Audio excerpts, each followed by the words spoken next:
లో మీరు చూసిండాల్సింది. నాకు బాగా గుర్తుంది, సినిమా రిలీజ్ అయిన తర్వాత ఈ మెమరీ మొత్తం నాకు బాగా గుర్తుంది.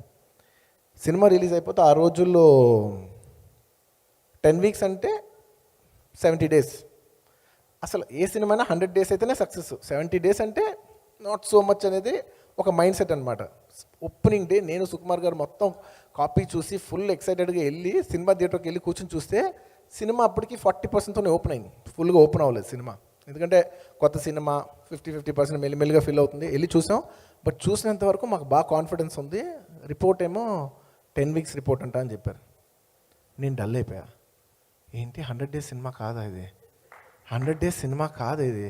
నాకు గట్ ఫీలింగ్ కొడుతుంది లోపల. లేదు, థియేటర్లో ఎంజాయ్ చేశారు, చూస్తారు, ఖచ్చితంగా రేజ్ అవుద్ది, మ్యాట్ని సాయంత్రం కల్లా రేజ్ అవుద్ది, ఇది ఖచ్చితంగా బాగుంటుంది అని చెప్తే ఉంటే లేదు ఫస్ట్ సినిమాకి అసలు 10 వీక్స్, ఇలాంటి సినిమాకి అసలు 10 వీక్స్ అనేది వెరీ గుడ్ టాక్. అసలు అది ఇదంటే నాకు కోపం వచ్చేస్తుంది లోపల నుంచి. ఏంటి 10 వీక్స్ అన్ని హ్యూమిలేట్ చేస్తారంటే, సుకుమార్ గారు కోపం వచ్చేస్తుంది, నాకు తెలుస్తుంది. ఏంటాలి 10 వీక్స్ అన్న వెంటనే కోపం వచ్చేస్తుంది.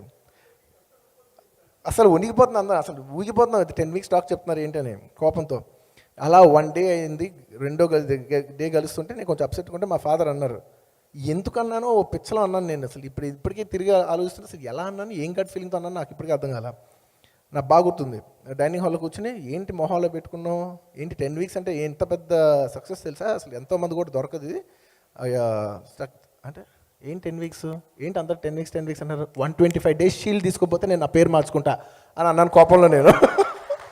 అదే సినిమాకి 125 డేస్ షీల్డ్ నేను చిరంజీవి గారి చేతిలో తీసుకున్నా.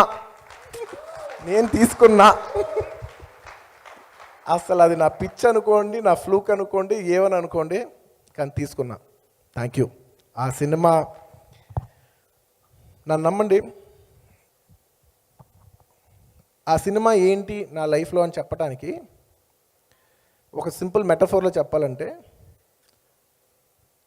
It is the single